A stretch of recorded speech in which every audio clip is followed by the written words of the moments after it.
A'udzu billahi minasy syaithanir rajim. Bismillahirrahmanirrahim.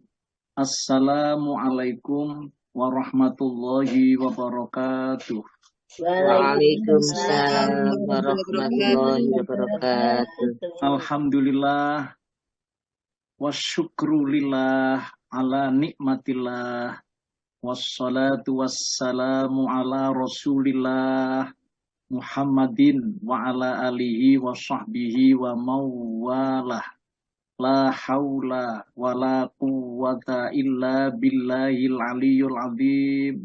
Rabbi shrah li sadri wa yassir li amri wahlul 'uqdatam min lisani yafqahu qawli.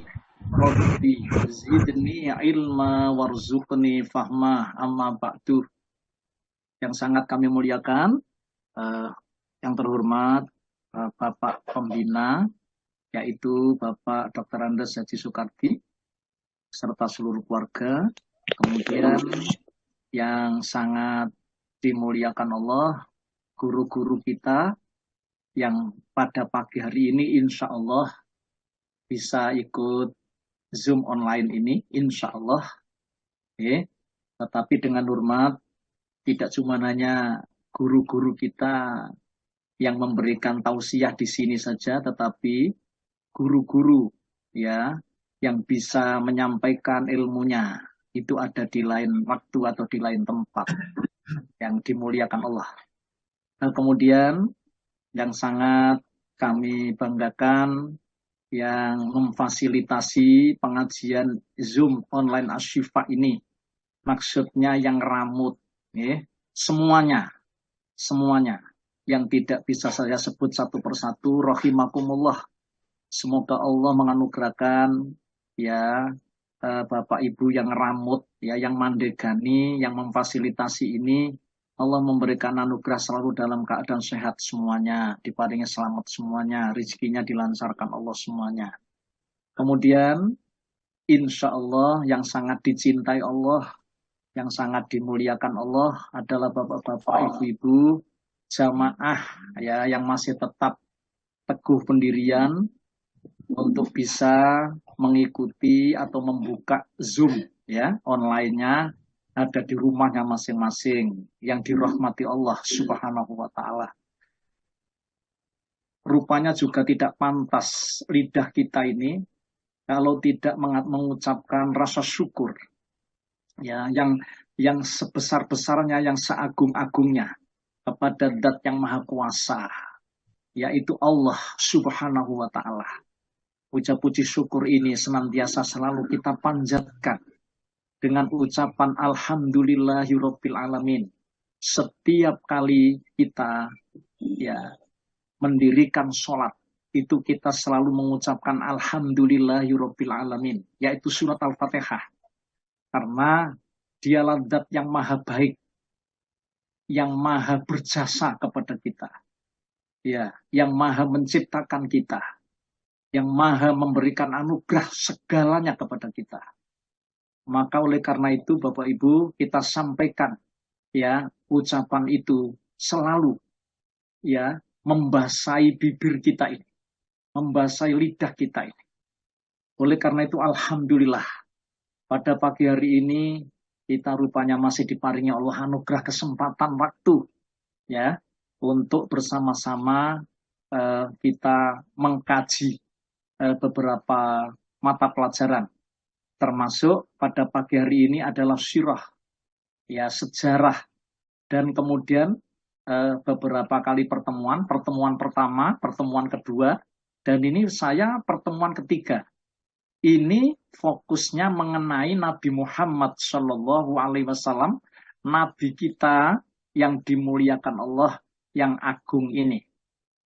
Bapak Ibu yang dimuliakan Allah, ketahuilah bahwa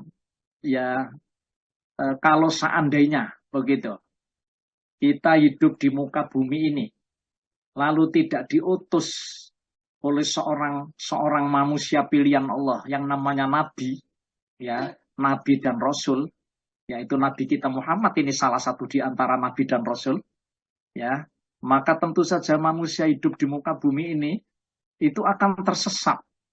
Itu pasti akan tersesat dari jalan Allah. Ya, oleh karena itu Nabi Muhammad juga pernah menyampaikan di dalam sabdanya. Jadi ada sabda begini, aku tinggalkan dua perkara.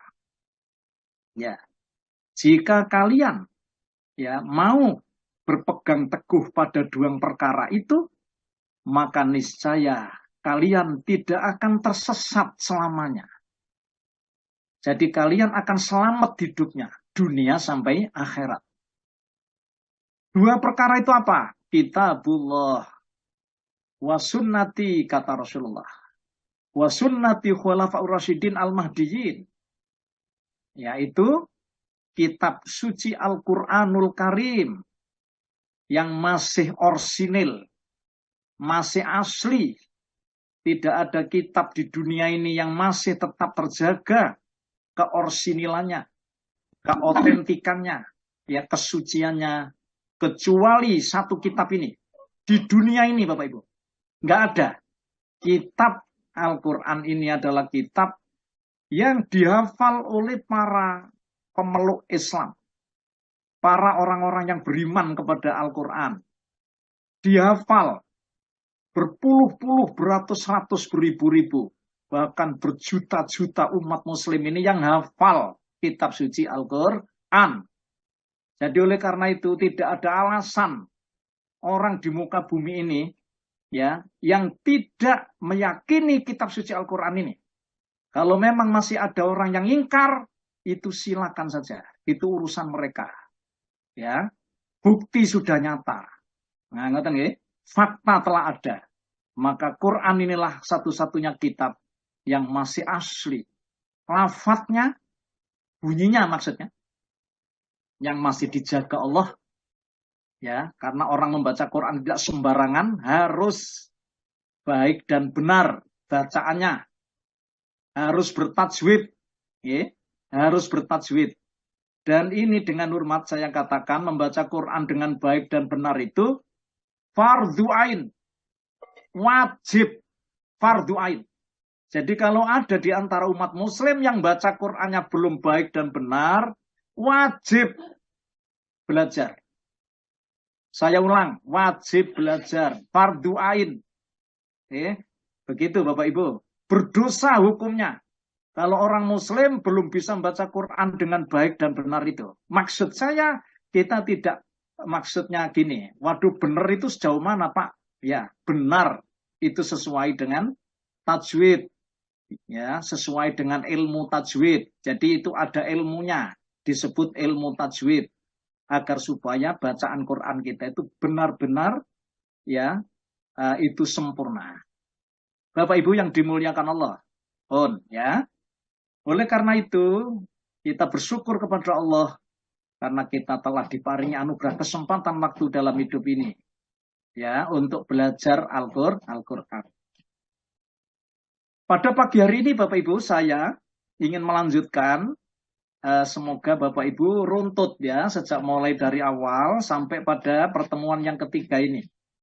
Sekarang saya mengambil tema, menyaksikan peristiwa ya pembelahan dada. Ini pembelahan ini ada tulisan yang mungkin ada keliru ya. Pembelahan dada Nabi Muhammad SAW dan saat ya ketika Nabi Muhammad itu menjadi pengembala kambing. Nah, ini kita angkat ya kisahnya sedikit nanti. Kemudian pertemuannya dengan rahib Yahudi. Ada orang mengistilahkan pendeta. Ya, kalau pendeta itu biasanya ada di Nasrani Bapak Ibu. Tapi kalau rahib itu Yahudi. Ya. Jadi maksudnya kalau orang Muslim gitu itu dai Yahudi.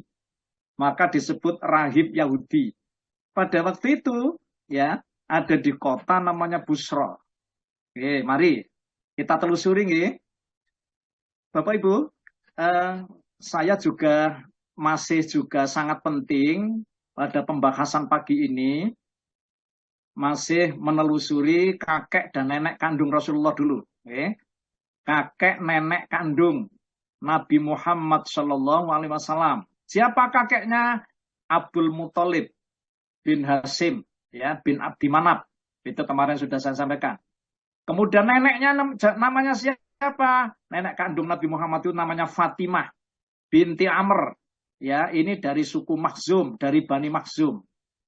Nah, Bapak Ibu, mengingat dua orang ini perannya itu sangat penting dalam kelangsungan perkembangan hidup dan kehidupan Rasulullah. Maka sejak Rasulullah itu dilahirkan, ya, beliau-beliau ini yang menyematkan nama yang sangat mulia, yaitu Muhammad. Itu nama yang dianugerahkan Allah, ya. Kemudian peristiwa Nabi Muhammad Shallallahu Alaihi Wasallam dikhitan usia 7 hari. Ya, khitan. Tapi ada orang yang meyakini bahwa Nabi Muhammad itu sejak lahir sudah dikhitan. Ini dasarnya sangat lemah hadisnya. Bahkan ada yang mengatakan mungkar hadisnya. Ya, jadi Rasulullah itu mengikuti jejak Nabi Ibrahim. Ya, itu kakeknya, kakek nenek moyangnya ini. Nabi Ibrahim itu dikhitan usia 80 tahun. Maka Nabi Muhammad juga mengikuti jejak agama Ibrahim ini, millata Ibrahim Hanifain.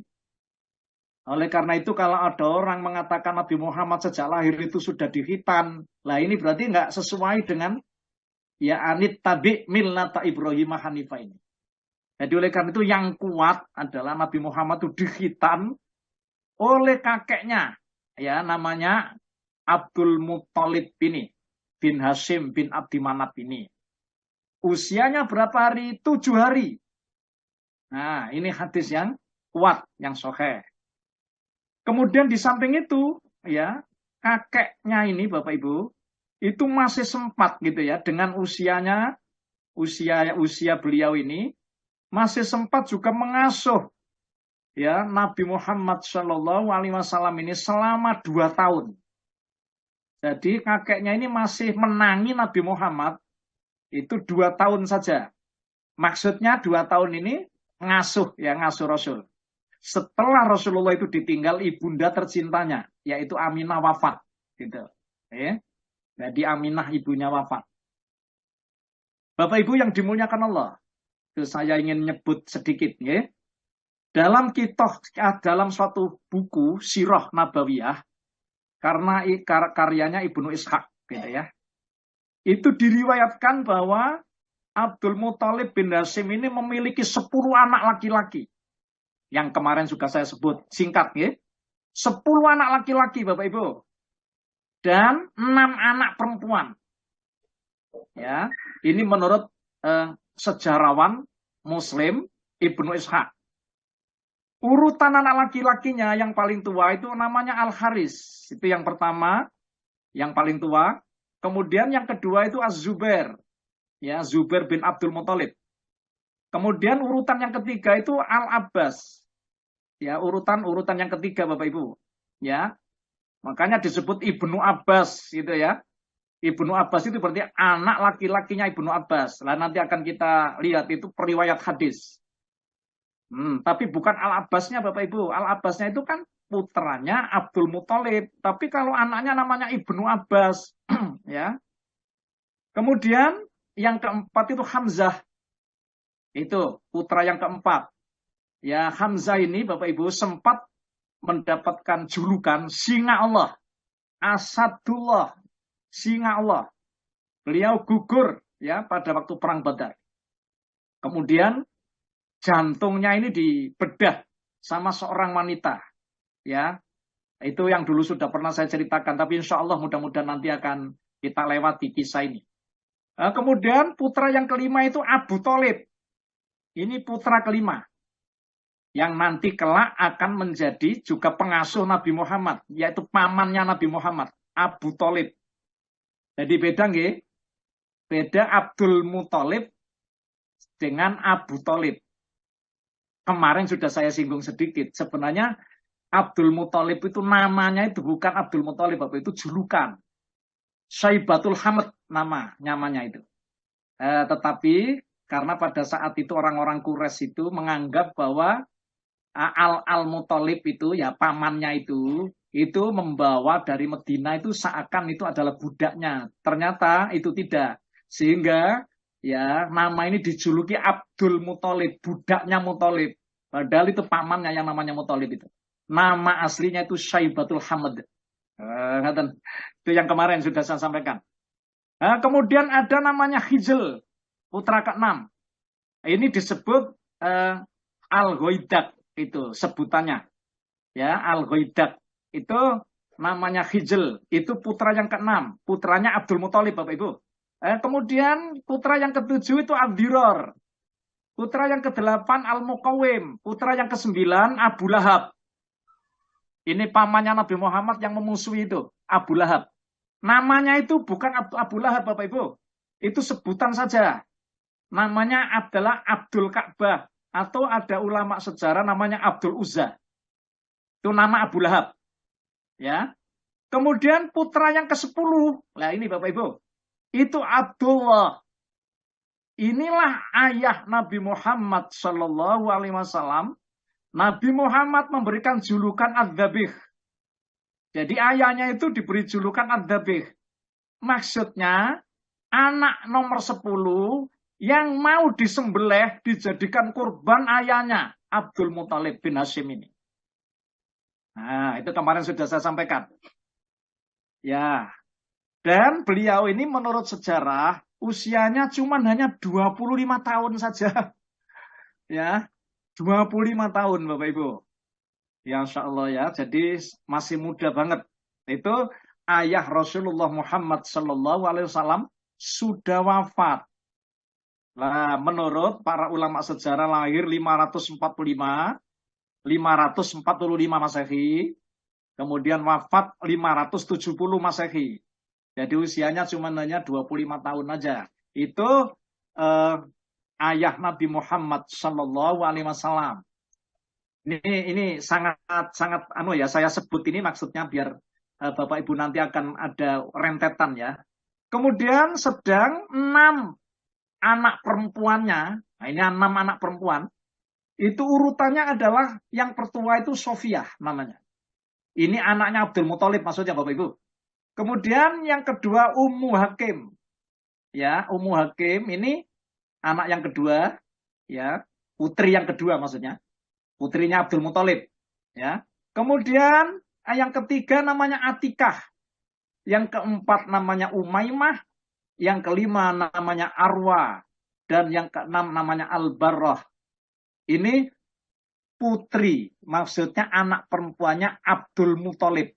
Ya, kakek Rasulullah.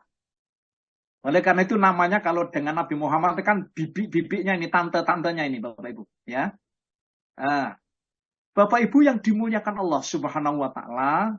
Jadi menurut Ibnu Ishaq sih di dalam Sirah Nabawiyah itu, dari semua anak-anak Abdul Muthalib ini, mereka itu dilahirkan dari ibu yang berbeda-beda. Oke. Jadi ibunya beda-beda Bapak Ibu. Nah, itu tidak saya sebut di sini, tapi ibunya itu beda-beda. Jadi misalnya contoh ini, kalau Abdul Muthalib, ya anaknya yang namanya Abdul Muthalib ini, mereka dilahirkan dari ibu yang namanya Al-Abbas. Itu maksudnya Abbas sama Abdiror itu dilahirkan dari ibu namanya Nutailah. Ya. Sedang Hamzah, Al-Muqawwim, Al-Ghoidak itu Al-Hijl ini, Ibu, itu dilahirkan dari seorang ibu namanya Halah. Ya. Kemudian ya Bapak Ibu, anaknya namanya Abdullah, ayah Rasulullah ini, itu dengan Abu Thalib, kemudian Az-Zubair, itu ibunya namanya Ummu Hakim Al-Baidah. Ya, seperti itu. Ya, jadi ini dari ibu-ibu yang berbeda. Jadi ini tidak saya sebut ya, terlalu detail. Bapak Ibu, kemudian ada putranya Abdul Muthalib yang bernama Abu Lahab, ya, yang memusuhi Nabi. Itu dari ibu namanya Lubna binti Hajar. Oleh karena itu, salah satu di antara cucu Abdul Muthalib dari jalur putranya Abdullah, Jadi Abdullah ini kan putranya Abdul Muthalib ini, ya ayah Nabi Muhammad ini, itu cucunya namanya Nabi Muhammad ini, Rasulullah Muhammad Shallallahu Alaihi Wasallam. Ya ibunya namanya Aminah ya Bapak Ibu, yang kemarin sudah saya sebut. Bapak Ibu yang dimuliakan Allah, nah, Nabi Muhammad Shallallahu Alaihi Wasallam Allah disebut dalam satu hadis itu adalah Nabi penghulu anak cucu Adam. Nah, kalau disebut di dalam hadis. Jadi Rasulullah pernah bersabda di dalam riwayat Imam Muslim, Imam Bukhari Muslim, Innali asma ana Muhammad wa ana Ahmad wa ana mahi alladhi yamkhullah ya bil kufra wa anal hasir alladhi yuhsarun nasu ala qadamai wa anal aqib alladhi laisa ba'dahu ahadun. Rasulullah Bapak Ibu mempunyai nama, ini nama-nama Rasul. Aku memiliki banyak nama, kata Rasulullah. Aku adalah Muhammad. Aku adalah Ahmad. Aku juga Al-Mahi. Yang menghapus maksudnya. Allah menghapus kekufuran dengan mengutusku, kata Rasulullah. Aku juga Al-Hasir. Manusia dikumpulkan di atas kakiku. Dan aku juga Al-Aqib. Karena tidak ada nabi setelah aku. Sungguh, dari anak keturunan Ismail, kata Rasulullah, ya disebut di dalam hadisnya, tidak pernah lahir seorang nabi yang lebih agung daripada Muhammad Sallallahu Alaihi Wasallam. Bahkan dari kalangan anak cucu Adam, tidak akan pernah lahir seorang hamba yang lebih agung dan mulia daripada beliau sampai hari kiamat nanti. Rasulullah bersabda, Bapak Ibu, Ana sayyidu waladil Adam, yaumal qiyamah, wa awaluman yang syaku anhul qabru wa awalu syafi' wa awalu musyafi'. Aku adalah sayyid penghulu anak Adam pada hari kiamat. Orang pertama yang bangkit dari kubur. Orang pertama yang memberikan syafaat. Dan orang yang pertama kali diberi hak untuk memberikan syafaat. Rasulullah bersabda begitu. Hadis riwayat Muslim Bapak Ibu. Juga Rasulullah Bapak Ibu pernah menyampaikan dalam satu hadis.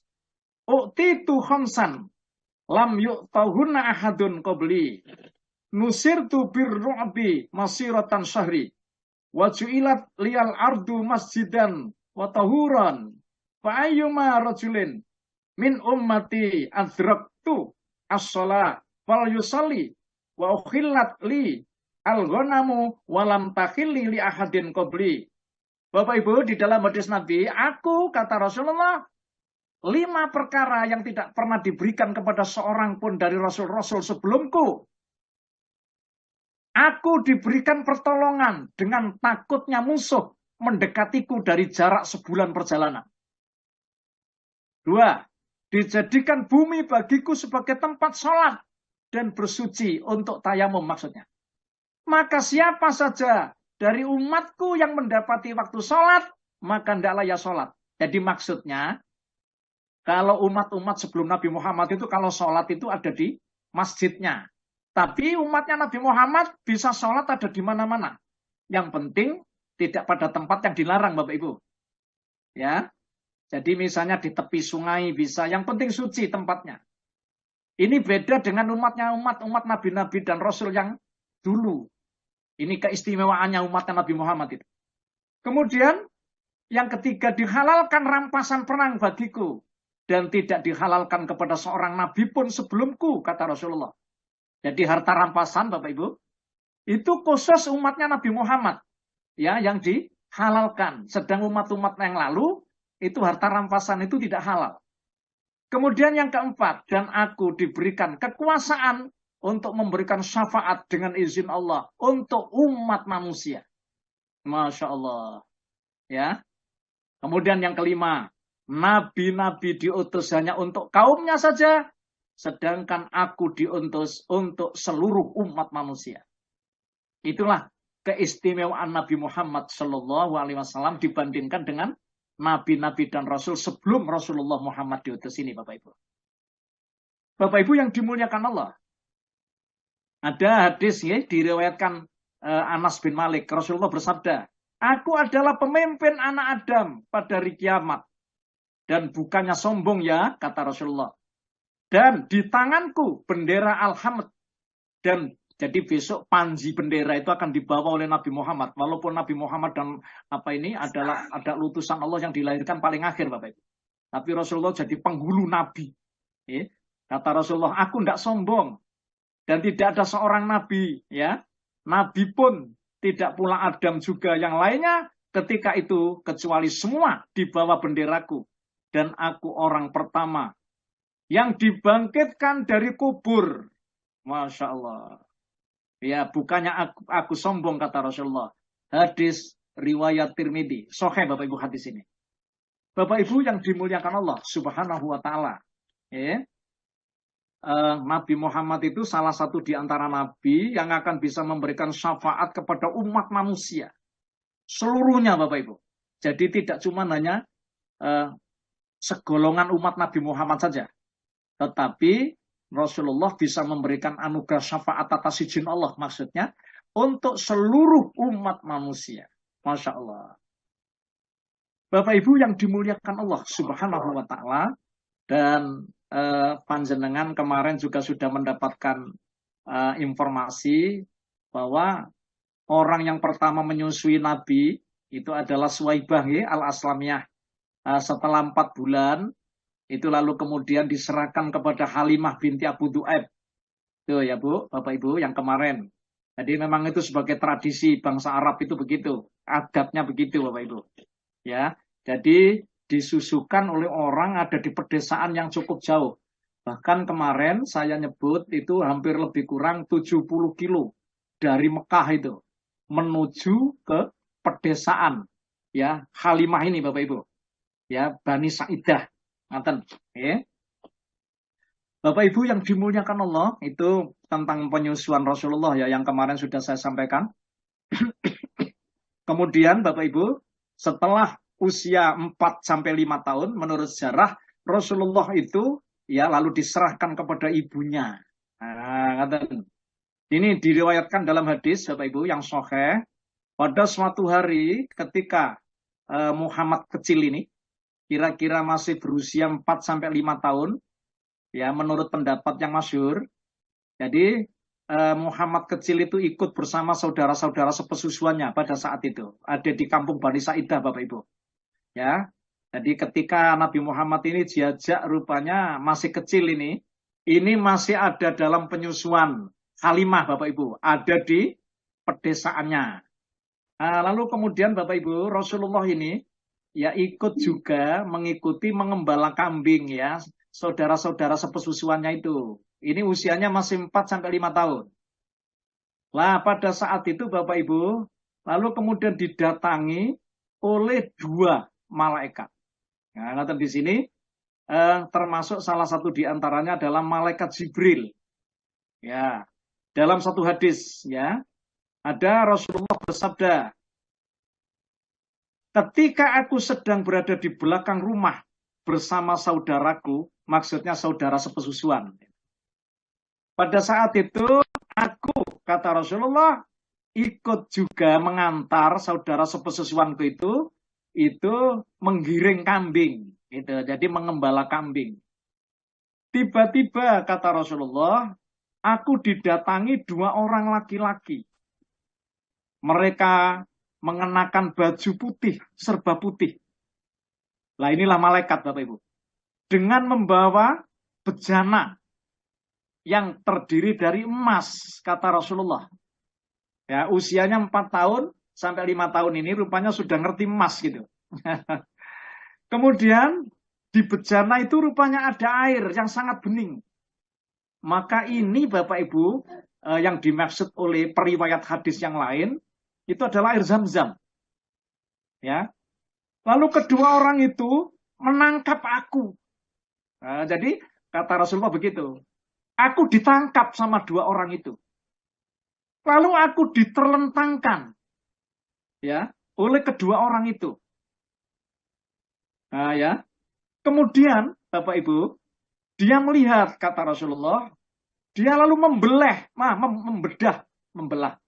ya. Membedah dadaku. Masya Allah, wallahu a'lam bishawab ya. Lalu mengeluarkan di situ itu ya hatiku dan lalu mereka mengeluarkan gumpalan hitam daripadanya. Lalu kemudian dua orang itu membuangnya. Ini Bapak Ibu, Rasulullah pada saat itu masih ingat dan bisa bercerita begitu. Kemudian keduanya itu membersihkan dan mencucinya ya dengan air yang ada di bejana itu sampai bersih. Begitu Bapak Ibu yang dimuliakan Allah. Nah, lalu kemudian dua orang itu kemudian menata kembali, menumpuk kembali, kemudian dikembalikan itu ya ke dalam dadaku. Sementara teman-temanku menjumpai itu kemudian lari semuanya teman-temanku itu ya sembari mengatakan Muhammad telah dibunuh oleh dua orang, katanya begitu. Muhammad telah dibunuh oleh dua orang.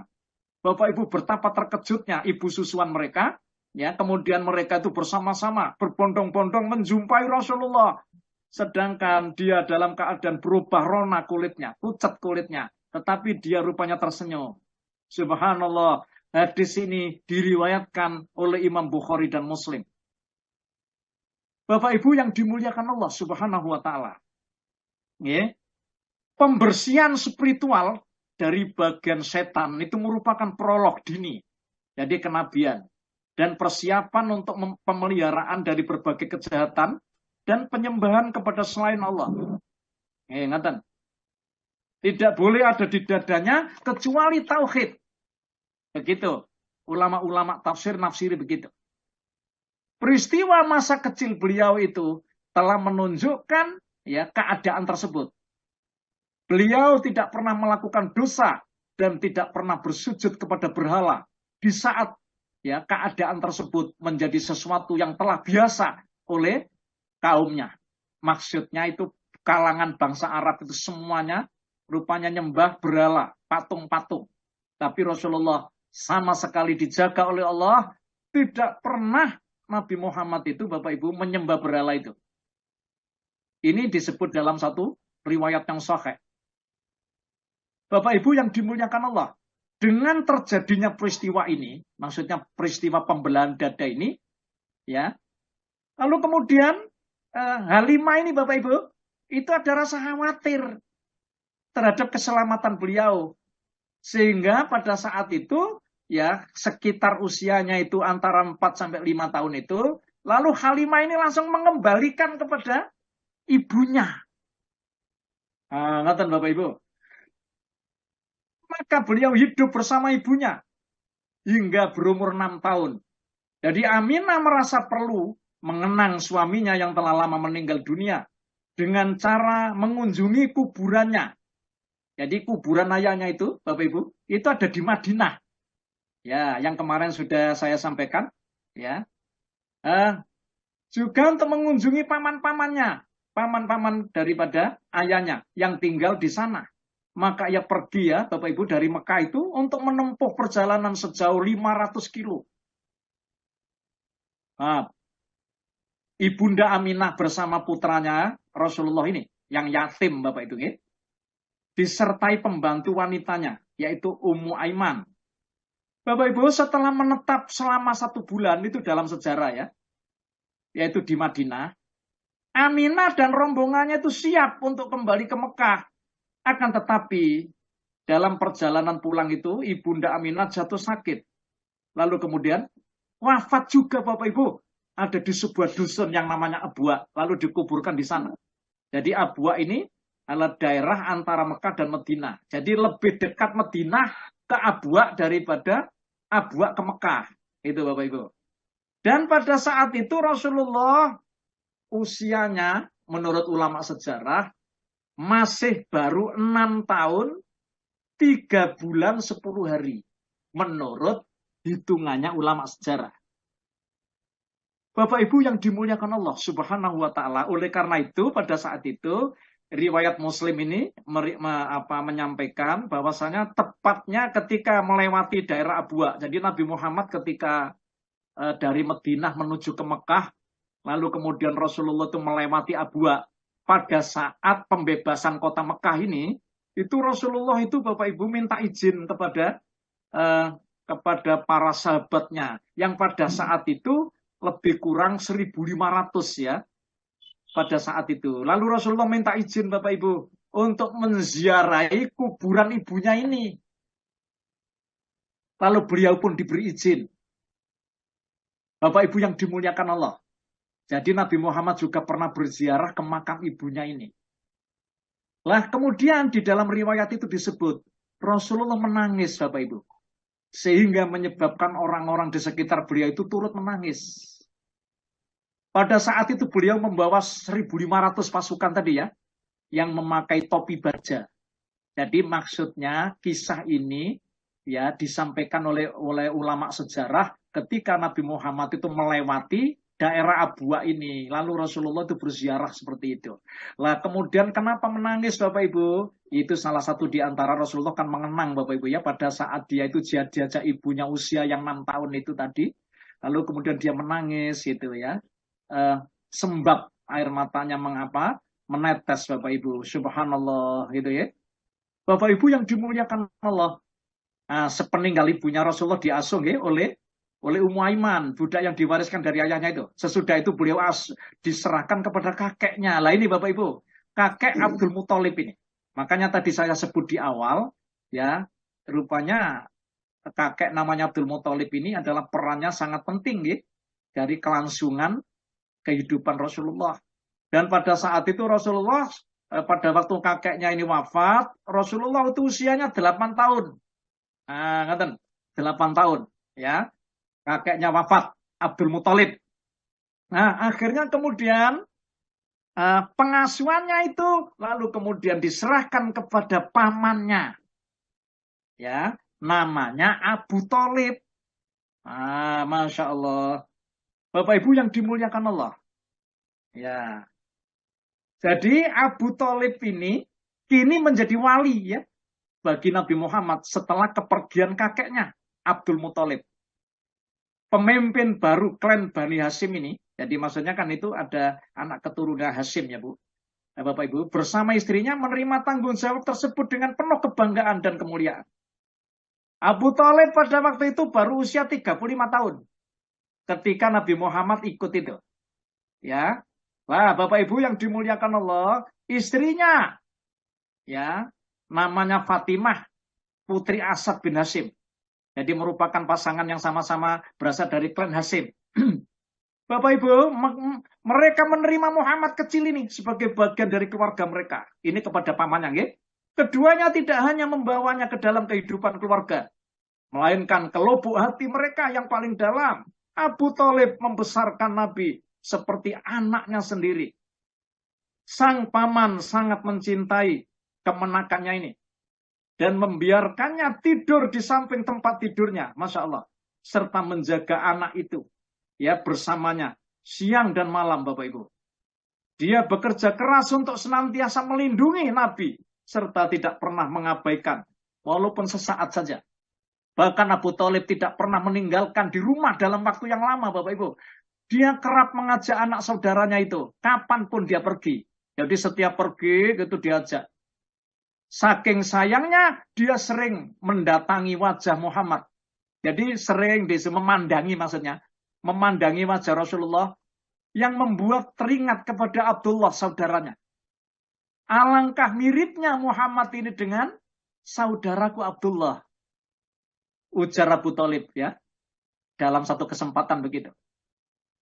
Bapak Ibu, selain itu budi pekerti Nabi dan kecerdasannya yang menonjol telah tampak melebihi anak-anak seusianya. Apabila makanan dihidangkan, anak-anak Abu Thalib itu bersegera Bapak Ibu untuk menyantapnya. Namun Muhammad tampak tenang dan menunggu yang lainnya. Masya Allah, ya. Budi pekerti Nabi semakin menarik hati ya sang paman. Sepanjang naungan dan asuhan Abu Thalib beserta istrinya, Nabi sama sekali tidak merasa terasing dalam kehidupan keluarga maupun pergaulan sehari-hari. Sebagai contoh ya, jika makan malam ini ada dalam satu riwayat, telah disediakan namun Muhammad belum hadir, maka Abu Thalib meminta supaya putra-putranya sabar menunggunya. Abu Thalib berkata kepada mereka, bersabarlah kalian hingga anakku datang, katanya. Masya Allah.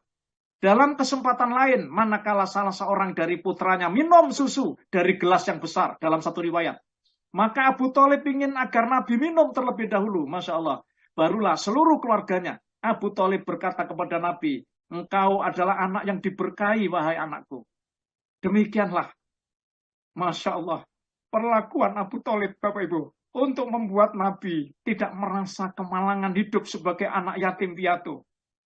Abu Thalib terus melakukannya sampai Muhammad memasuki usia remaja. Bapak Ibu, dengan perlakuan itu, maka Nabi tumbuh dalam keluarga yang baik, sangat perhatian. Secara keseluruhan, masa kanak-kanak Rasulullah sangat menyenangkan di dalam keluarga Abu Thalib ini. Subhanallah. Bapak Ibu yang dimuliakan Allah Subhanahu wa ta'ala. Ya, pada suatu waktu, pada saat Mekah musim paceklik berkepanjangan, Bapak Ibu. Air lembah mengering, kemarau panjang tanpa pernah turun hujan, sehingga kemiskinan terjadi di mana-mana. Jadi pada saat itu terjadi paceklik. Abu Thalib tetap berdaya upaya untuk terus membantu, ya, Rasulullah Muhammad SAW juga membantu mereka yang miskin, kendati pun sangat jauh dari kemewahan. Bapak Ibu yang dimuliakan Allah, ini ada satu riwayat, Pak, dalam satu hadis. Hadis ini sahih, diriwayatkan oleh Julhumah bin Arfatah. Lalu Julhumah bin Arfatah ini bercerita, ketika aku datang ke Mekah, katanya, rupanya penduduk Mekah dilanda musim paceklik. Ketika itu aku melihat Abu Thalib keluar dari rumahnya bersama anak kecil. Jadi anak kecil yang dimaksud ini adalah Rasulullah. Ya, kemudian Julhumah ini bercerita.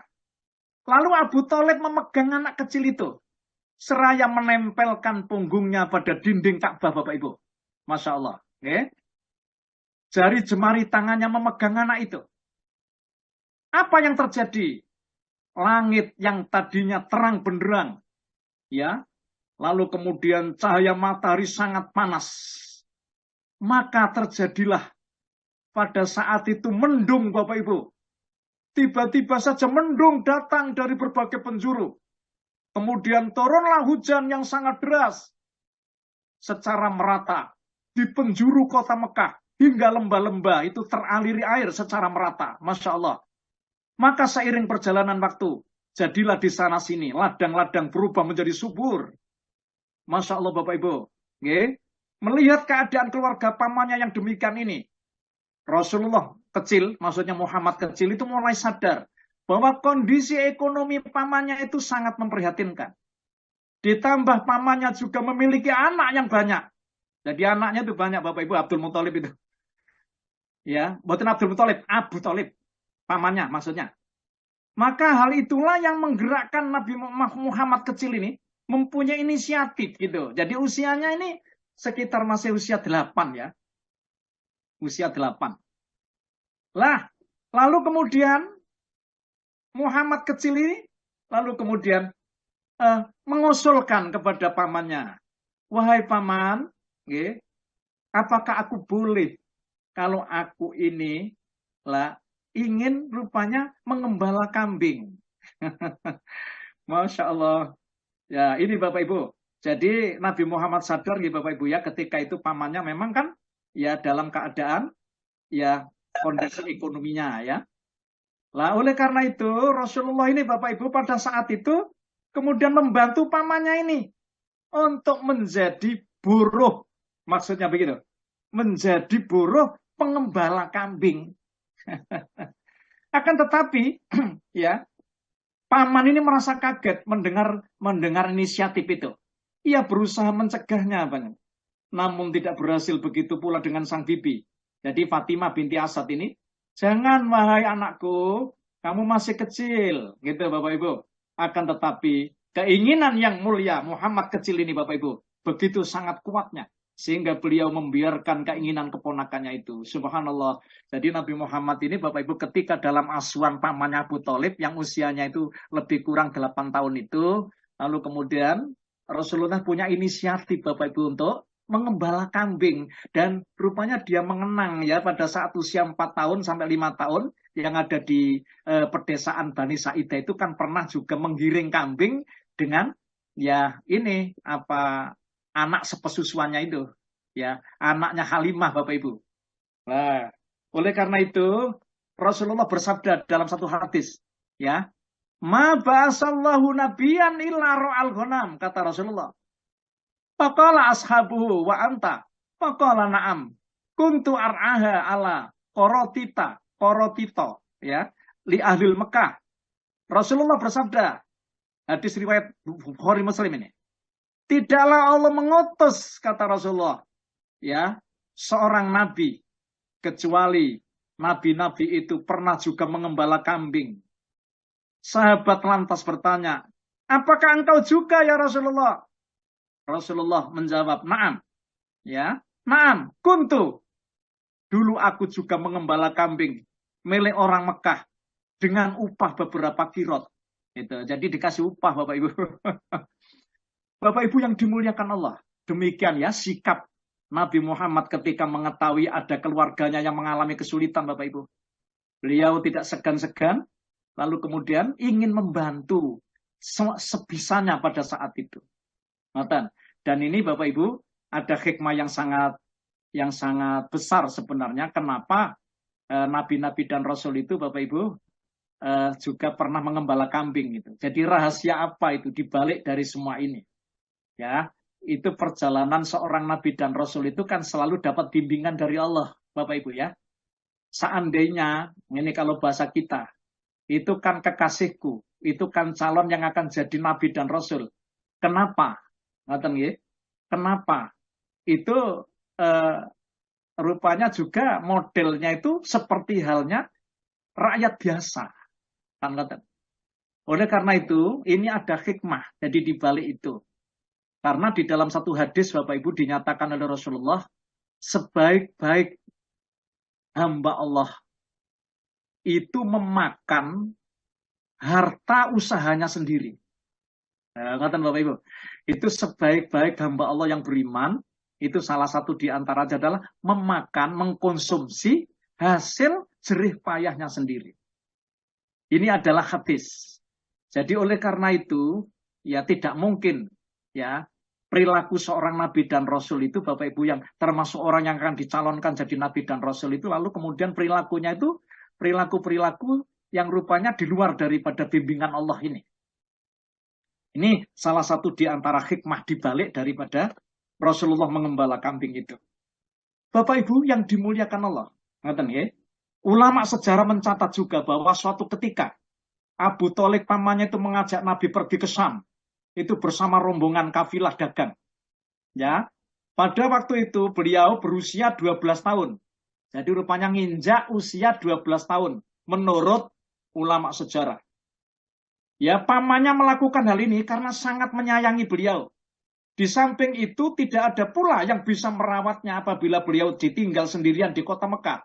Makanya tadi saya sampaikan bahwa Abu Thalib itu tidak pernah melepas Nabi Muhammad ini dalam bimbingannya. Dan beliau rupanya tidak ingin meninggalkan beliau itu berlama-lama Bapak Ibu. Sehingga ketika usia 12 tahun itu, Rasulullah itu diajak rupanya ikut bersama-sama menuju ke Syam. Ikut dagang, umur 12 itu. Ngoten. Bapak Ibu yang dimuliakan Allah. Ya, Abu Thalib dan teman-temannya, maksudnya kafilah dagang tadi, yang ikut dalam rombongan dagang ke Syam itu. Maka hingga tiba ada di suatu kota, namanya kota Busra. Suatu daerah yang sudah termasuk wilayah Syam itu, tapi sudah wilayah Syam itu. Ya, kota Hauron. Jadi ibu kotanya Hauron, Syam itu. Yang pada waktu itu masih termasuk kekuasaan Romawi. Maka di kota ini ada seorang rahib Yahudi, Bapak Ibu, yang dikenal dengan sebutan Bukhairah. Lah, nama Bukhairah itu, kalau di dalam tulisan sejarah itu berasal dari bahasa Suryani. Yang artinya lautan yang luas. Bukhairah, Bakhirah. Dalam ensiklopedia Islam, maksudnya di Lisanul Arab, kata Bukhairah, Bapak Ibu, itu berarti orang yang terpilih. Jadi nama itu sebenarnya adalah nama gelar. Jadi bukan nama sesungguhnya. Sedang nama sebenarnya adalah Jurjis. Itu namanya. Jurjis. Gitu ya. Tatkala rombongan kafilah dagang itu Abu Thalib pamannya singgah di daerah ini. Jadi singgah. Maka sang rahib Yahudi tadi menghampiri mereka. Dan mempersilahkan mereka mampir ke tempat tinggalnya. Sebagai tamu kehormatan. Padahal Bapak Ibu, sebelum ini pendeta atau rahib tadi itu tidak pernah keluar ya dari rumahnya. Tapi ini aneh. Ngaten. Ya. Namun rahib Yahudi Bukhaira ini sebelumnya telah mengetahui maksudnya tanda-tanda akan datangnya seorang utusan Allah yang tercantum di kitabnya itu. Di antara tanda-tanda tersebut adalah Bukhaira melihat fenomena alam yang tak biasa yang mengikuti Muhammad ini. Jadi dibuktikan Bapak Ibu dari kitabnya itu ya, ada fenomena alam yang mengikuti Rasulullah. Apa itu? Awan. Jadi awan itu bergerak memayungi kemanapun langkah Muhammad ini berarah. Ini kan aneh. Jadi dipayungi mendung aja Bapak Ibu. Ngoten nggih? Kemudian Bapak Ibu, dahan-dahan pepohonan yang menjadi miring untuk memayungi beliau. Jadi ketika Nabi Muhammad itu Bapak Ibu lewat gitu, itu daun-daunan pepohonan itu kayak sujud begitu, hormat kepada Rasul. Jadi miring, ya, seakan memayungi Nabi Muhammad itu. Masya Allah. Dan aku, kata rahib Yahudi Bukhaira ini, bisa mengetahui dari stempel nubuah. Jadi ketika itu, ya, Nabi Muhammad yang masih usia 12 tahun itu dipanggil ya oleh Bukhaira ini. Lalu kemudian dilihat Bapak Ibu, ya, itu ada stempel kenabian yang berada di bawah tulang rawan baunya yang menyerupai seperti bekas bekam. Saya ulang, bekas bekam. Itu kayak bundar gitu. Itu ada stempelnya. Bapak Ibu yang dimuliakan Allah, lah kabar gembira yang disampaikan oleh rahib Yahudi Bukhair ini itu tercantum di dalam kitab mereka. Nah, lalu bagaimana dengan kitab mereka yang sekarang ini, yang katanya orang Nasrani Perjanjian Lama dan Baru itu? Apakah masih ada isi yang menyampaikan identitas Rasulullah ini? Begitu, Bapak Ibu yang dimuliakan Allah Subhanahu wa Ta'ala. Ya, padahal di dalam Al-Quran itu telah dijelaskan juga oleh Allah. Ngaten nggih? Nah, ini nuwun sewu Pak Jandi mau menawi Pak Jandi dipersilakan mungkin bisa membuka Pak, ada dalam satu ayat nggih mengenai masalah ya keotentikan ini. Nah, monggo Pak, itu bisa panjenengan buka Pak, yaitu ada di surat Al-Baqarah ayat 89. Panjenengan buka Pak Ji. Ya. Sampun Pak? Sampun. Ya, saya ingin membacakan dulu Pak Ji, ayat 89. A'udzu billahi minasyaitonir rajim. Walamma ja'ahum kitabum min indillahi musaddiqul lima ma'ahum wa kanu min qablu yastafiquna 'alal ladzina kafaru falamma ja'ahum ma'arafu kafaru bih fala'natullahi 'alal kafirin. Monggo Pak Ji. Dan setelah sampai kepada mereka kitab Al-Quran dari Allah yang membenarkan apa yang ada pada mereka. Sedangkan sebelumnya mereka memohon kemenangan atas orang-orang kafir. Ternyata setelah sampai kepada mereka apa yang telah mereka ketahui itu, mereka mengingkarinya. Maka laknat Allah bagi orang-orang yang ingkar. Iya, baik Pak. Itu disebut di dalam surat Al-Baqarah. Ini panjenengan buka Pak Ji, surat Al-Baqarah ayat 146. Monggo Pak. Surat Al-Baqarah ayat 146. Monggo. Ya. Itu Pak Ji. Ya.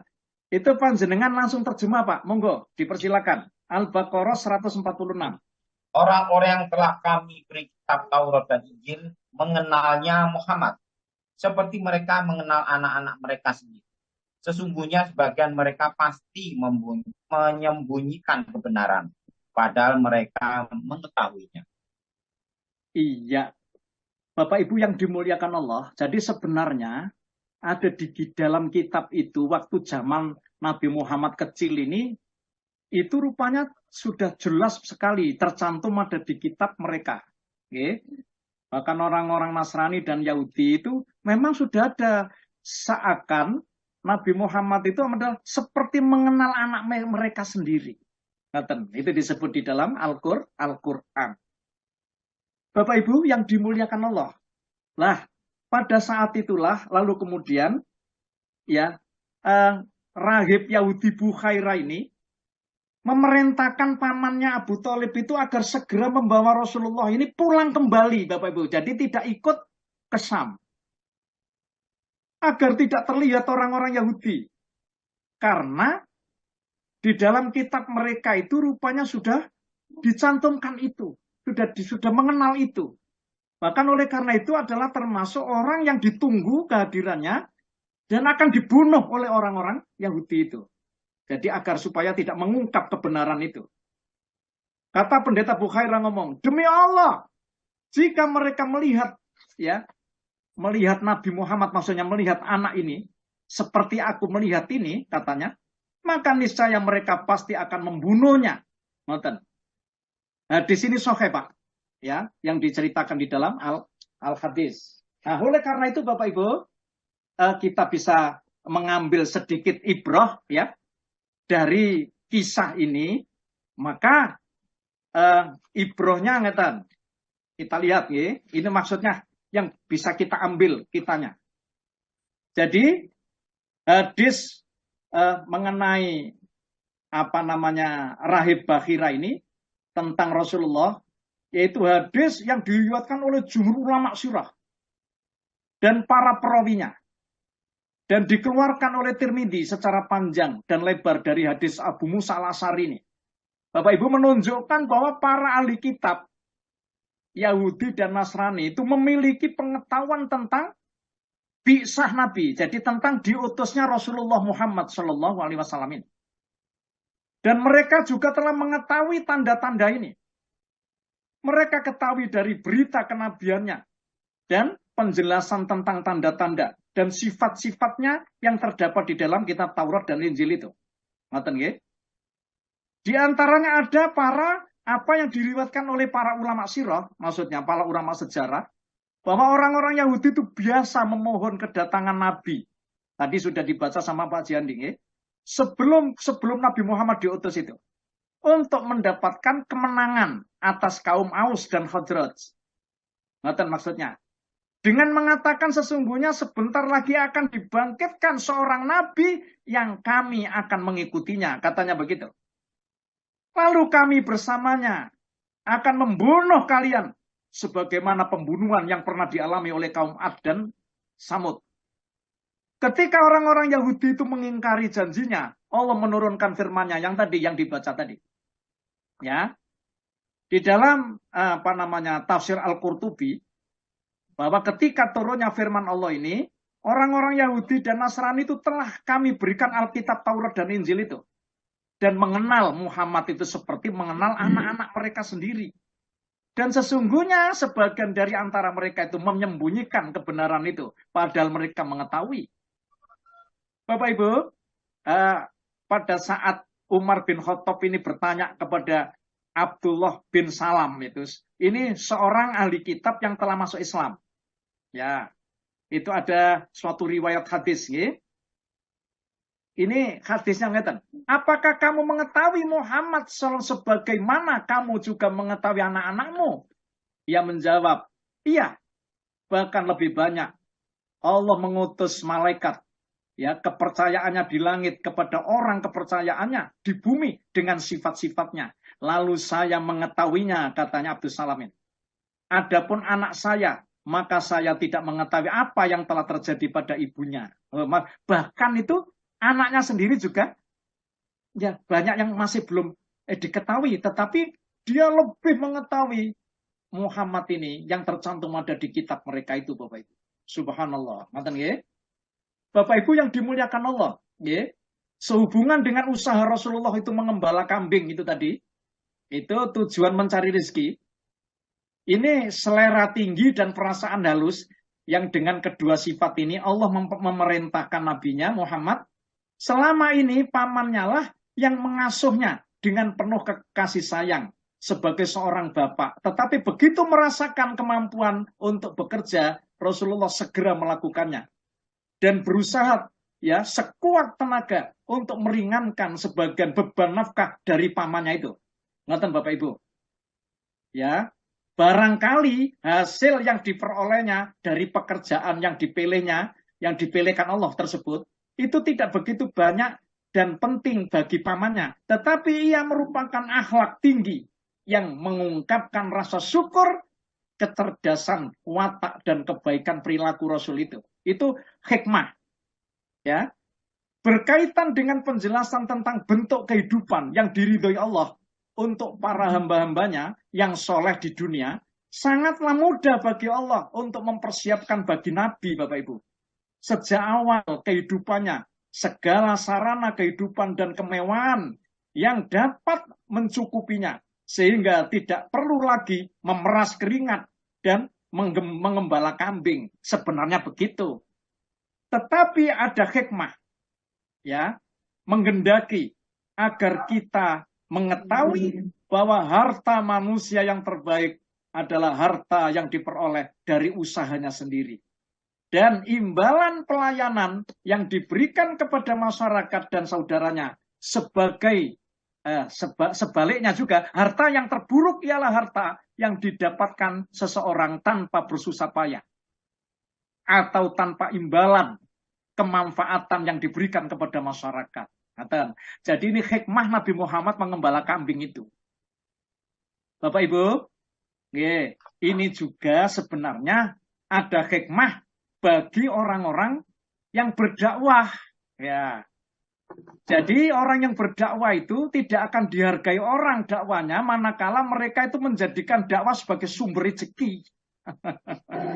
Atau hidup dari mengharap pemberian dan sedekah orang. Enggak, ini ya. Tidak bagus. Karena itu para aktivis dakwah Islam itu merupakan orang yang paling patut untuk mencari kehidupannya melalui usahanya sendiri atau dari sumber yang mulia yang tidak mengandung unsur minta-minta. Ngoten maksudnya. Ini Rasulullah itu ngoten Bapak Ibu. Oke? Jadi oleh karena itu yang paling bagus adalah kita punya usaha sendiri. Ngoten. Tetapi di dalam hadis Nabi, Rasulullah juga pernah bersabda, kita juga tidak dilarang itu kalau memang kita itu diparingi. Tetapi yang dilarang adalah menentukan tarif. Ada kan Bapak Ibu, seorang dai nentokno tarif. Itu yang tidak diperbolehkan dalam Islam. Tapi kalau memang itu diparingi, ya kita terima. Kenapa? Ya itu kan tidak juga salah gitu Bapak Ibu. Wallahu a'lam bishawab. Ini salah satu di antara hikmah yang bisa kita ambil dari Nabi Muhammad Shallallahu Alaihi Wasallam ketika Nabi Muhammad itu dibedah dadanya, lalu kemudian Rasulullah Muhammad kemudian mengembala kambing, juga hikmah dibalik daripada Nabi Muhammad ketika itu ketemu dengan rahib Yahudi yang namanya Bahiro ini. Mudah-mudahan hikmah ini bisa kita ambil sebagai suri tauladan yang terbaik untuk kita dan kita jadikan sebagai pokok-pokok pegangan kehidupan kita agar supaya kita menjadi hamba-hamba Allah yang sempurna hidup di dunia ini. Begitu Bapak Ibu, aku qouli hadza wa astaghfirullah li wa lakum. Saya serahkan kepada Bu Dwi. Terima kasih Bu.